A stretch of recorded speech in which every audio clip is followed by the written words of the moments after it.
Hello and welcome to my channel, Blue Snakes and More. Today we're going to be talking about the Batman Arkham games, so please like this video and subscribe to the channel.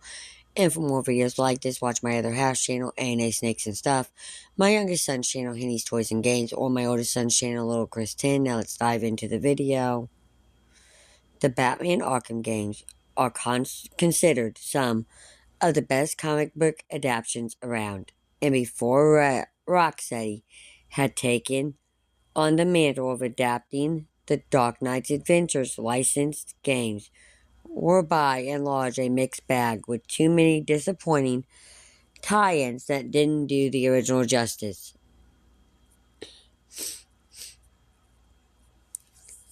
That all started to change when Arkham Asylum debuted in 2009, giving Batman fans the game they had long deserved.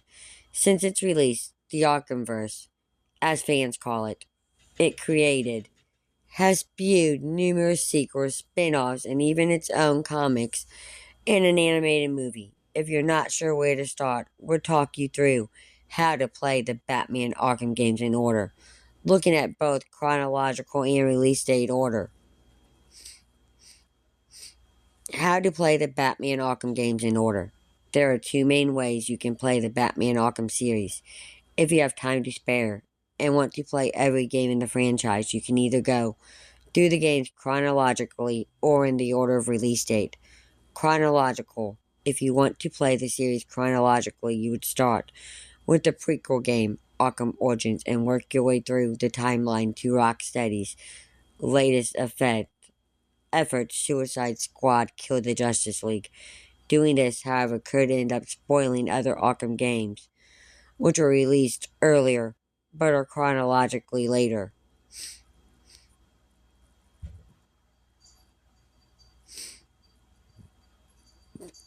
Release date, the other option, and arguably the best way to approach the series, is to simply play it in release date order, beginning with Arkham Asylum and working your way through other subsequent games. This will let you experience the series as Rocksteady intended, meeting iconic villains like the Joker at the right point in the series, and will help give the needed lore to understand the intentions of each returning character. Ultimately, the consoles you own will also determine which games in the series you can play, and you may have to miss out on some, like Arkham Origins, which isn't available on some current generation consoles, or the VR Pacific games such as Arkham Shadow. You may just want to stick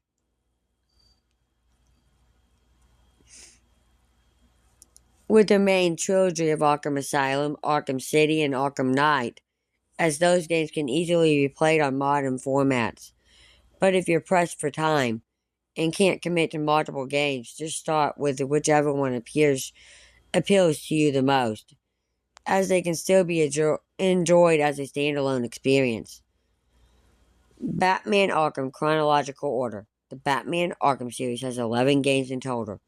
3 of these games, however, are mobile only and are no longer available. To keep things simple, we'll stick to the 8 Batman Arkham games you can still play today. But for some of them, you'll have to dust off your old PS3 or Xbox 360. Why we recommend playing through the Arkhamverse in release order. If you really want to do it in chronological order, here's how. Batman Arkham Origins 2013. Batman Arkham Origins is chronologically the first game in the Arkhamverse, but it's the third mainline game released in the series. The prequel is set 8 years before the events of Arkham Asylum, the game which started the Arkhamverse, and follows a less experienced Caped Crusader who has bounty put on his head by the Black Mask. This hit brings 8 fearsome assassins, including Bane and Deadshot, to Gotham City, who are out to hunt Batman. Inspired by Frank Miller's classic Year One graphic novel Arkham Origins, was developed by WB Games Montreal instead of the series creator Rocksteady.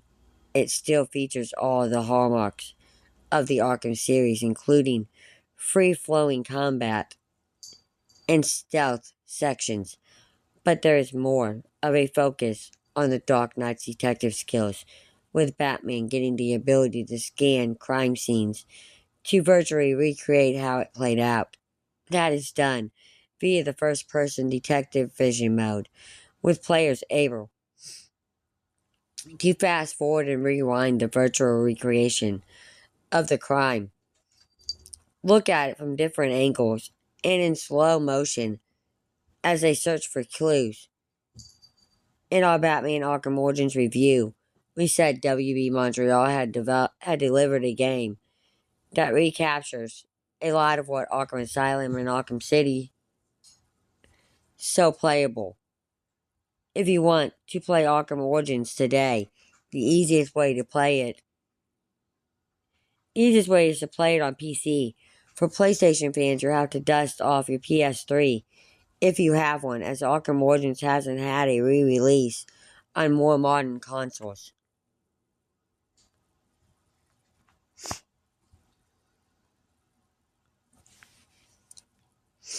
If you're on Xbox, you can get a physical copy of the 360 version and play it on your Xbox One or Xbox Series X thanks to backwards compatibility. Unfortunately, if you're on Series S, you won't be able to play it on the digital-only console. When Xbox originally announced backwards compatibility for Arkham Origins, it was only for the disc version. Batman Arkham Origins Blackgate 2013. Original release date 2013. Time to beat 7.5 hours. Where to buy, stream / Amazon. Batman Arkham Blackgate is a side-scrolling beat-em-up that was originally released for the 3DS and PS Vita handhelds. Set 3 months after Arkham Origins, it acts as a companion piece to that game, with the Caped Crusader attempting to stop a riot at Blackgate Penitentiary, which the Penguin, Black Mask, and the Joker are behind. Things that are synonymous with the Arkham series, like its free-flowing combat and detective segments, have all been translated into a 2.5D world.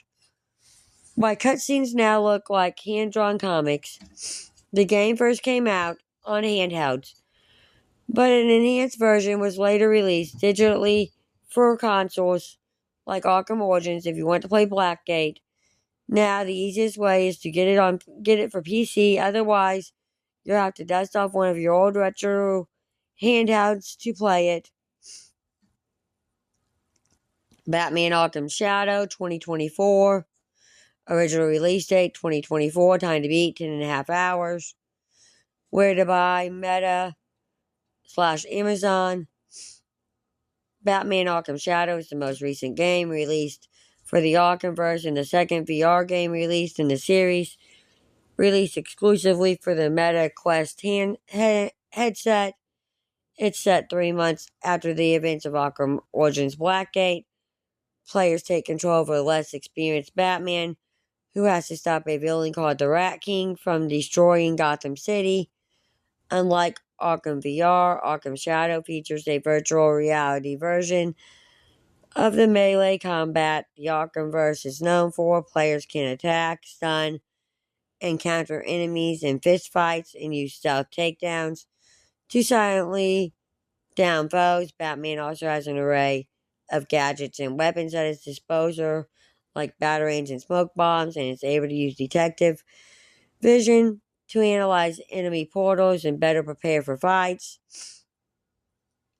In our Batman Arkham Shadow review, we said, despite some of the limitations in interactivity and the jarring bugs in the later stages of the game, this is easily one of the best VR games I've played to date. and by far the best narrative quest game I've ever played.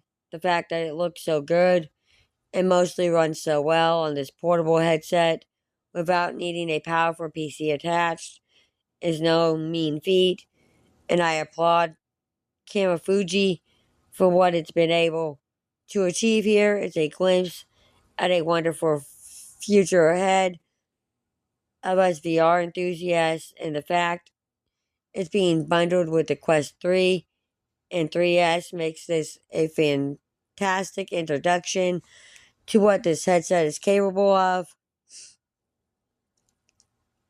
Batman Arkham Asylum, 2009. Original release date 2009. Time to beat 12 hours. Where to buy, stream, Amazon, PlayStation, Xbox, Switch.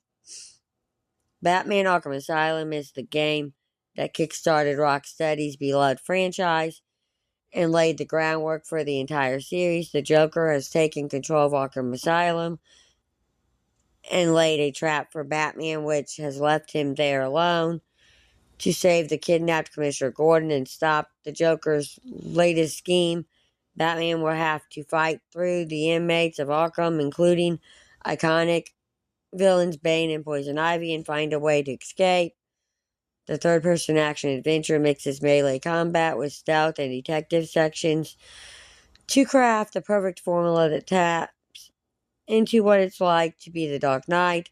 The combat system that was pioneered in Arkham Asylum is also one of the hallmarks of the series, with players having to take on multiple enemies at once as they attack, stun, and evade blows from numerous foes. Players can also take a stealthy approach and use Batman's array of gadgets to pick off enemies from afar. Why it's the first game in the series, it's chronographically the fourth game in the Arkhamverse timeline.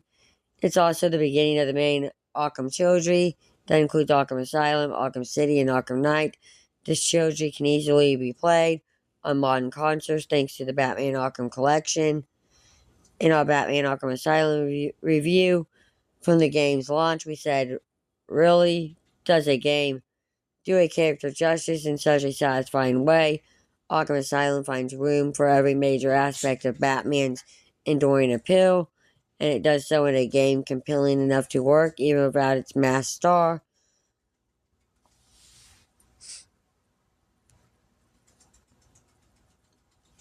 Arkham City 2011. Batman Arkham City takes the action to a much larger playing field. It's the fifth main game in the Arkhamverse timeline. It takes place 18 months after the events of Arkham Asylum. The game is set in the eponymous Arkham City, an area of Gotham slums which have been turned into a massive prison enclosure. It is 5 times larger than the setting of Arkham Asylum and acts like an open world in which Batman can use his cape to glide around and explore. Besides the main campaign, Arkham City also offers side missions for players to take on, a new Game Plus mode, and a secondary playable character, Catwoman, who has her own campaign. Combat was also tweaked in Arkham City, with Batman now able to counter multiple attacks at once and catch projectiles. Enemies to offer more variety with a range of different armors and weapons they can carry in specific ways. Certain enemies have to be disarmed before they can be downed. Among the villains in the game, the Joker makes a return from Arkham Asylum, while other iconic foes like Two-Face, the Penguin, and Mr. Freeze also make the series debut. In our Arkham City review, we said Rocksteady's latest certainly knows how to drop the curtain, but it feels like a dark second act or the middle section of a trilogy. If that's the case, this tan trilogy trickery to figure out what the studio can do next. First, they gave us a hero. Now they've given us his ideal playground. Batman Arkham VR 2016. Batman Arkham VR is the first virtual reality game released in the Arkham series, originally released as a launch game for the PSVR before later coming to PCs and other headsets. It's set between the events of Arkham City and Arkham Knight. The first-person game follows Batman as he investigates the disappearance of Robin and Nightwing. Unlike other games in the Arkham series, Arkham VR isn't focused on melee combat, with the only fight taking place in a cutscene. It instead focuses on Batman's detective skills and solving puzzles, and tries to immerse the player in what it's like to be the Dark Knight. Players can look around environments freely from Batman's viewpoint,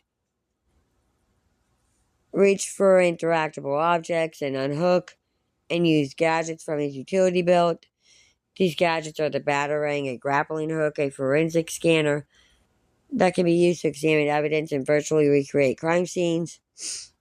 In our Batman Arkham VR review, we said Arkham VR could be thrown into the tech demo category with so many games at this stage will be, and that wouldn't be a total disservice.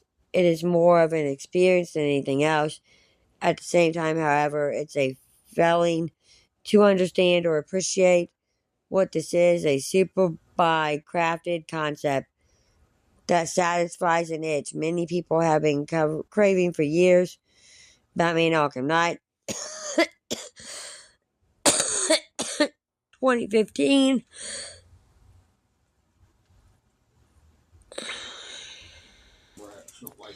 Batman Arkham Knight is the concluding chapter of the main Arkham trilogy. It's set 9 months after the events of Arkham City, with the action this time shifting to Gotham City. Scarecrow has released his latest nerve toxin in the metropolis, causing the city to be evacuated and criminals taking control of the streets.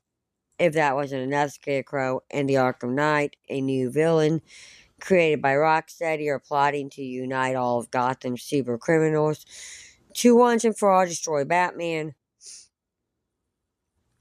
Developed for the 8th generation of consoles, Arkham Knight boosts an open world that is around 5 times bigger than the setting of Arkham City. The world of Arkham Knight is full of side missions and can be freely explored, either by gliding around the city or with the newly induced Batmobile. Besides being used for exploration, the Batmobile can also be turned into a tank and used for vehicle battles against other enemies. In our Batman Arkham Knight review, we said the Batman of Arkham Knight is a complex contingency figure, a hero with rare depth and dimension, and we get to wear the iconic crow for one last mind-boggling night of mayhem. Miss out on that, you must be joking. Suicide Squad Kill the Justice League 2024. Suicide Squad Kill the Justice League is Rocksteady's most recent game. It's a big development from their other departure from their other Arkhamverse games, with players no longer controlling Batman and instead taking control of the anti-heroes in the Suicide Squad. It's set 5 years after the events of Arkham Knight, and sees the Suicide Squad being sent to Superman's home, Metropolis, on a mission to stop the Justice League after the alien invader Brainiac has taken control of them. Developed for the 9th generation of consoles, Suicide Squad Kill the Justice League. Kill the Justice lets players take control of multiple characters at launch. The 4 main playable characters were Deadshot, Harley Quinn, Captain Boomerang, and King Shark. The live service style game added the Joker, Freeze, and Lawless as playable characters in later seasons. Each character has their own set of weapons, combat style, and way of traveling around Metropolis. The open world action adventure can be played solo, like other Arkhamverse games, but it also offers a 4-player co-op multiplayer mode, which is a first for the series. In our Suicide Squad Kill the Justice League review, we said there's no certain case as to why Rocksteady spent such a long time on the type of game so few people want, much as good old-fashioned corporate events is the easy and probable most likely answer, and there's certainly no sense that Rocksteady's team was making this with anything less then total conviction. Whatever the case, the result is nothing if not totally fascinating game one, with vast potential and realms, a signature rock-steady doubt, and puncherette, and all the structure necessary to make a live service shooter that's genuinely enjoyable for months to come. Thank you for watching this video, and peace out till the next one.